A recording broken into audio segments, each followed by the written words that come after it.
Assalamualaikum warahmatullahi wabarakatuh.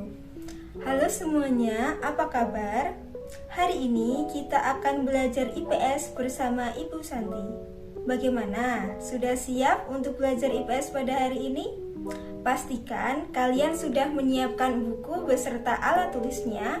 Dan jangan lupa, sebelum belajar kita harus berdoa dulu. Adapun tujuan pembelajaran pada pertemuan kali ini adalah diharapkan kalian dapat yang pertama, menjelaskan makna kerjasama. Yang kedua, mengidentifikasi faktor-faktor kerjasama antar negara ASEAN. Yang ketiga, menjelaskan bentuk kerjasama antar negara ASEAN. Yang keempat, menjelaskan pengaruh kerjasama antar negara ASEAN. Dan yang kelima, menjelaskan upaya meningkatkan kerjasama antar negara ASEAN. Berdasarkan materi minggu lalu, ada yang masih ingat tidak ya berapa jumlah anggota ASEAN itu? Lalu, negara-negara mana saja yang tergabung dalam ASEAN? Silahkan tulis jawaban kalian di kolom komentar. Hubungan antar negara ASEAN semakin diperlukan seiring dengan munculnya berbagai macam kebutuhan yang berbeda-beda dari tiap negara anggota ASEAN, seperti kebutuhan sosial, politik, ekonomi, dan bidang lainnya yang menuntut suatu negara untuk berperan aktif dengan melakukan kerjasama. Lalu, kenapa ya mereka mau untuk bekerja sama? Nah, ada yang namanya faktor pendorong. Faktor pendorong terjadinya interaksi antar negara ASEAN itu ada dua. Yang pertama, kesamaan dan perbedaan sumber daya alam. Yang kedua, kesamaan dan perbedaan wilayah atau kondisi geografis. Mari kita bahas mengenai kedua faktor tersebut satu persatu.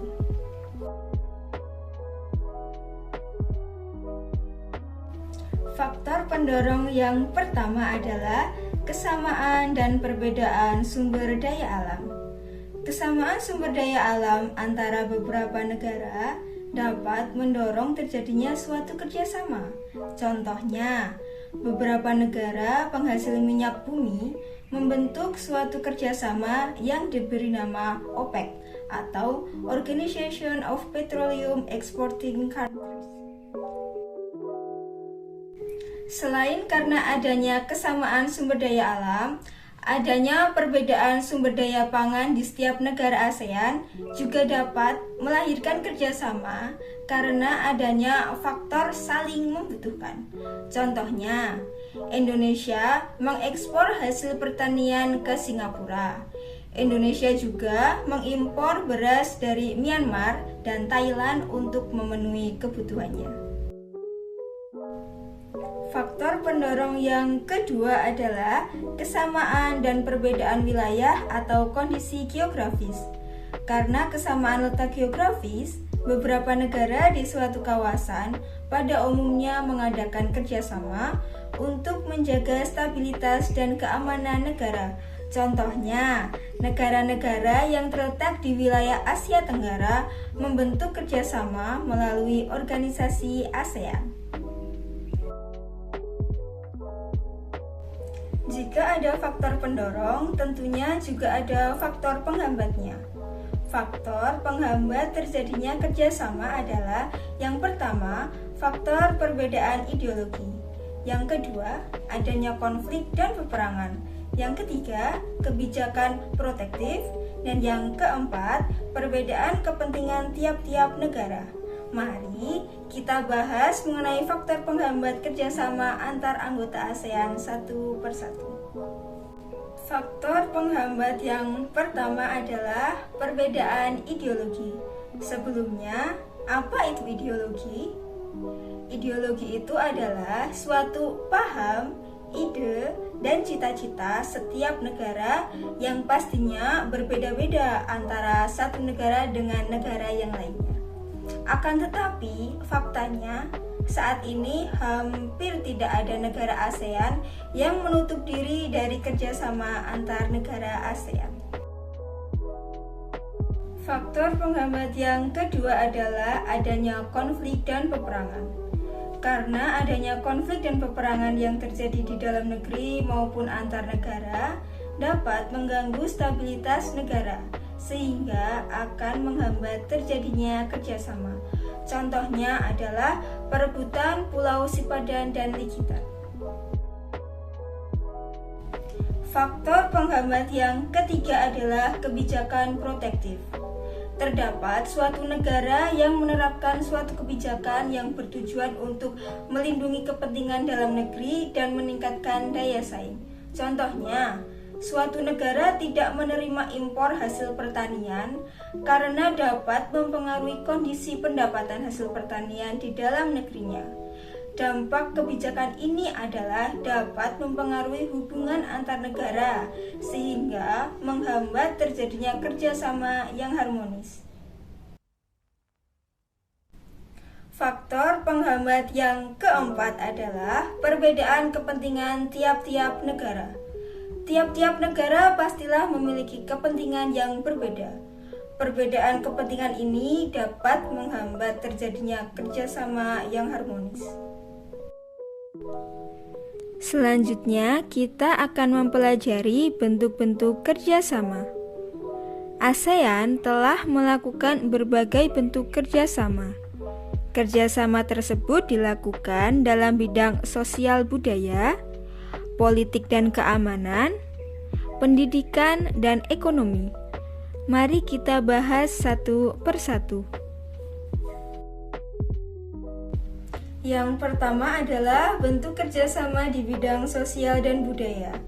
Kerjasama antar negara-negara anggota ASEAN dalam bidang sosial budaya dilakukan agar tercipta suatu kerukunan dan kemajuan bersama. Setiap negara anggota ASEAN diminta untuk berperan aktif dan ikut serta dalam upaya kerjasama guna mendukung kesejahteraan negaranya sendiri. Kerjasama dalam bidang sosial dan budaya dilaksanakan oleh COSD. Yang kedua adalah bentuk kerjasama di bidang politik dan keamanan.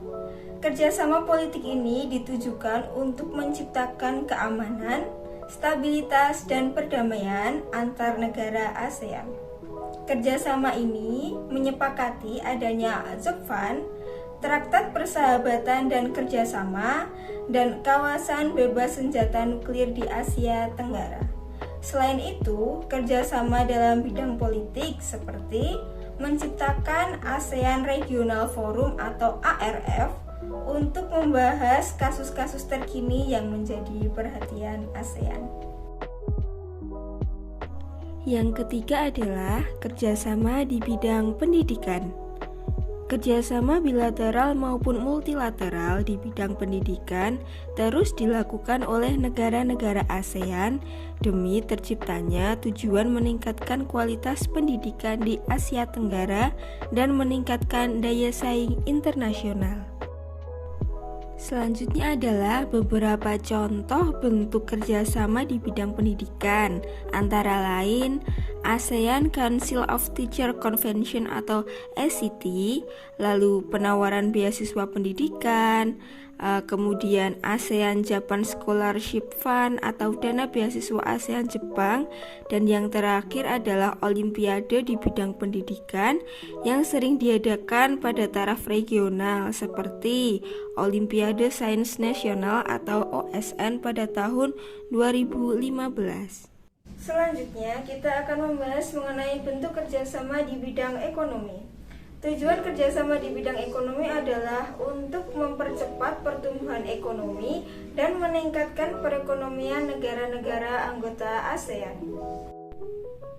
Kerjasama ekonomi ASEAN diselenggarakan oleh Komite Ekonomi ASEAN. Komite-komite ekonomi ASEAN adalah sebagai berikut.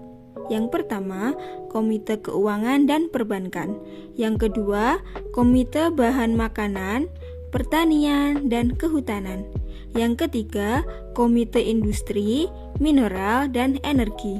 Yang keempat, Komite Perhubungan dan Komunikasi, dan yang kelima adalah Komite Perdagangan dan Pariwisata.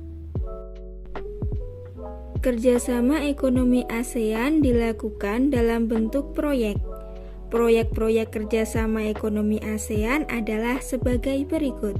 Yang pertama, proyek pabrik urea di Malaysia.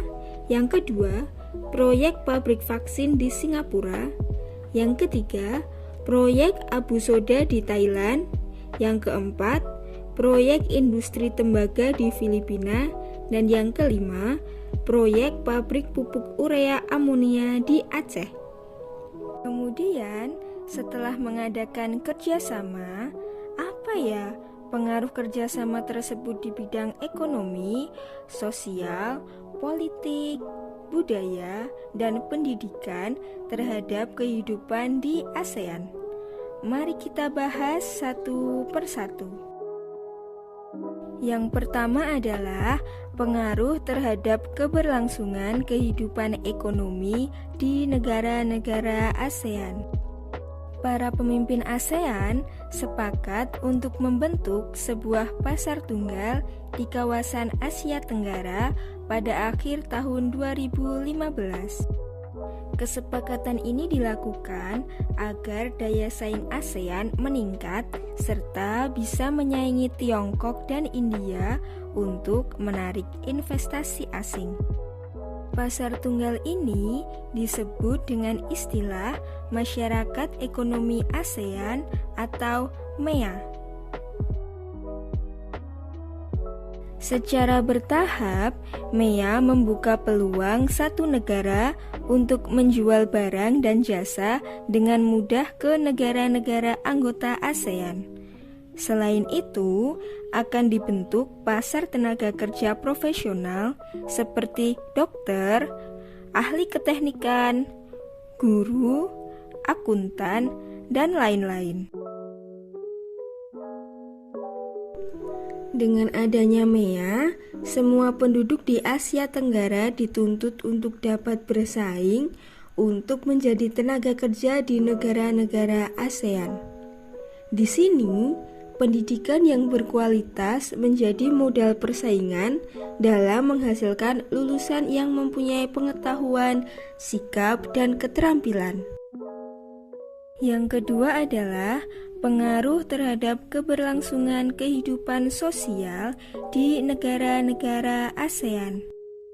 Pada tahun 2015, ribuan pengungsi warga Myanmar membanjiri negara-negara tetangga seperti Malaysia, Thailand, dan Indonesia dengan menggunakan perahu. Pengungsi ini kemudian dikenal sebagai manusia perahu. ASEAN menghimbau negara-negara anggotanya agar menerima untuk sementara para manusia perahu itu atas pertimbangan kemanusiaan. Migrasi ini berpengaruh terhadap dinamika jumlah kependudukan suatu negara, baik bagi yang mengungsi ataupun negara tujuan pengungsian. Selain itu, menimbulkan interaksi sosial seperti simpati dan empati antar pengungsi dan penduduk setempat daerah pengungsian. Yang ketiga adalah pengaruh terhadap keberlangsungan kehidupan budaya di negara-negara ASEAN. Kebudayaan merupakan salah satu di antara 3 pilar utama ASEAN.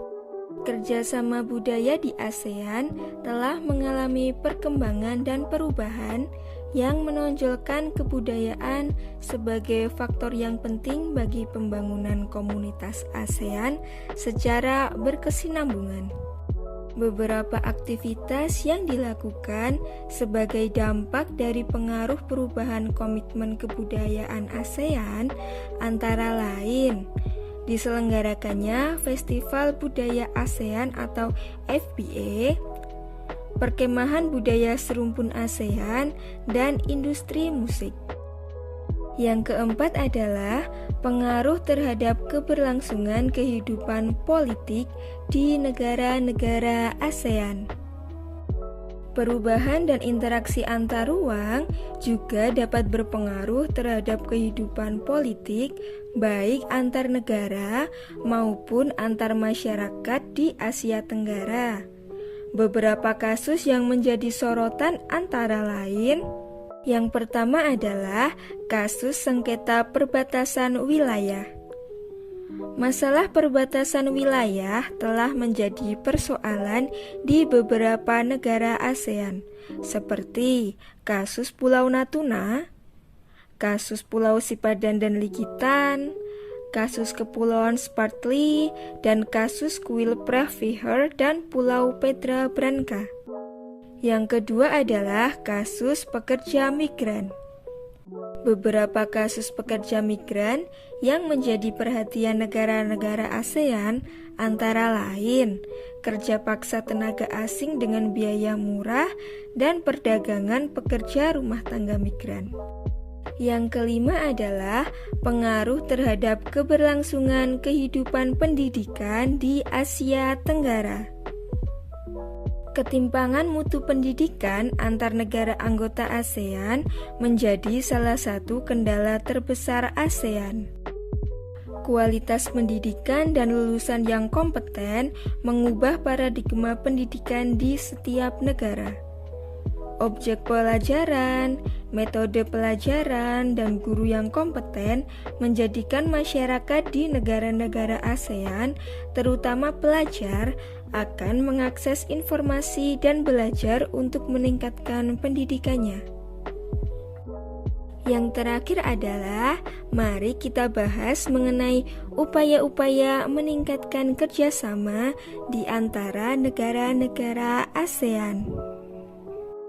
Upaya meningkatkan kerjasama antar negara-negara ASEAN yang telah terbangun melalui 3 pilar ASEAN dalam rangka pembentukan masyarakat ASEAN pada tahun 2015 terus ditingkatkan. 3 pilar tersebut yaitu kerjasama dalam bidang politik dan keamanan, ekonomi, dan sosial budaya. Dalam bidang politik dan keamanan, ASEAN terus berupaya untuk meningkatkan kualitas pelayanan publik melalui peningkatan kemampuan pemerintahan dan pelibatan masyarakat madani atau civil society dalam pengambilan keputusan. Masyarakat ASEAN dapat lebih mengenali keragaman budaya negara anggota, saling menghargai identitas nasional masing-masing, serta mewariskan sebuah kawasan Asia Tenggara yang aman, damai, dan makmur kepada generasi penerus. Pada pilar kedua yaitu ekonomi, pertumbuhan Indonesia masih yang tertinggi dan produk kreatif yang dihasilkan memiliki daya saing yang cukup bagus. Dalam pilar ekonomi ini, koperasi dapat dijadikan suatu program yang menarik karena sektor menengah ke bawah adalah salah satu komponen penunjang ekonomi. Pilar ketiga yaitu sosial budaya menempatkan Indonesia sebagai negara dengan sumber daya manusia yang banyak dengan usia produktif yang meningkat. Secara kultural, Indonesia memiliki kebudayaan yang paling banyak dan beragam di antara negara-negara ASEAN sehingga menjadi daya tarik tersendiri bagi Indonesia. Untuk pertemuan selanjutnya, kita akan belajar mengenai pengaruh interaksi keuangan terhadap kehidupan di negara-negara ASEAN. Silahkan kalian pelajari materi tersebut pada buku atau sumber lain yang mudah untuk kalian dapatkan untuk mempersiapkan kegiatan belajar pada pertemuan selanjutnya. Cukup sekian pembelajaran pada pertemuan kali ini. Tetap semangat dan selalu patuhi protokol kesehatan dimanapun kalian berada.